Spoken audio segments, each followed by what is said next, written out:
personal based question. So just for example, as a CEO, how do you manage stress? Do you have a system that like a set process you use to overcome difficulties and challenges? But as a CEO, I can imagine there's a lot of stress to deal with. So can you just give us how you deal with it, what your processes are, and things like that? So stress happens on a daily basis. I think as soon as I get up, my daily routine is it's usually around 5:45 a.m. I'm up every day, 7 days a week. It's more of a routine.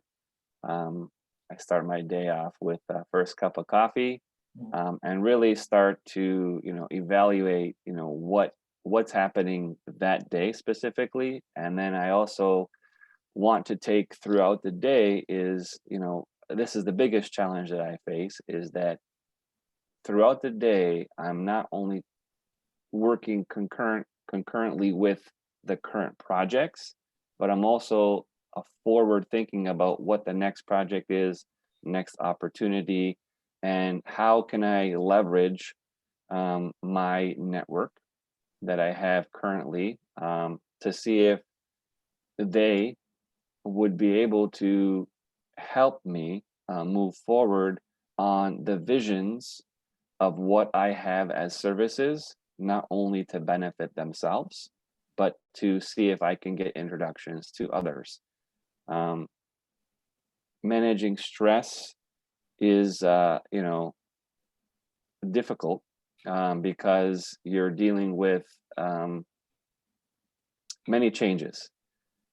Given the fact that the industry is relatively new, there really aren't that many systems in place that can drive an effective process. So, as I mentioned, that in 2017 to 2021, we've had a great deal of shifts from how we pivoted.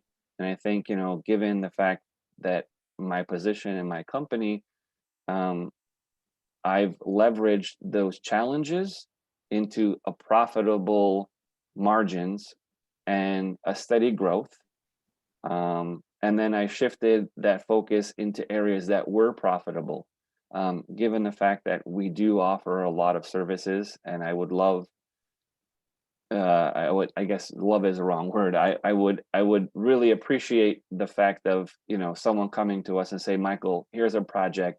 Just give me the Rolls Royce treatment of what you can offer. That would be the ideal customer for us to do that.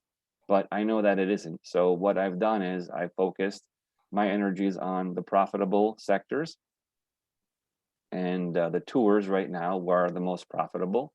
And then we can slowly introduce other services that would be a complementary service, not a money grab or a push towards our services, but it's just a complementary service that we think, and I think that could be an enhancement to what they have. I'm very proud to sit here with you in this group to tell you that our success, my success, has been relationship based.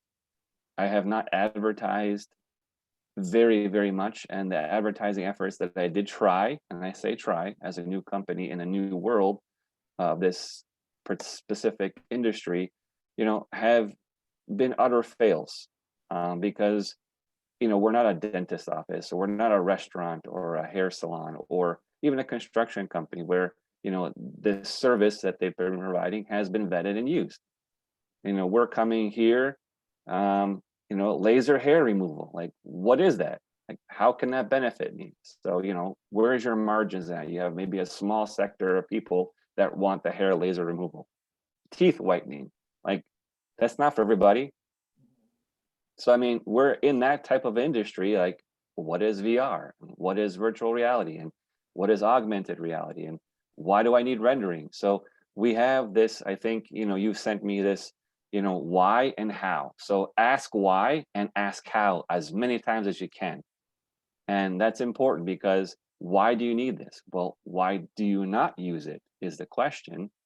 If we can turn around a sale for you faster, more economical than your traditional method of a photographer or some big blown out proportion of a marketing campaign, you really need to evaluate, a $5,000 marketing campaign versus a $600 rendering that does the same thing, reaches more audiences and less effort on your end.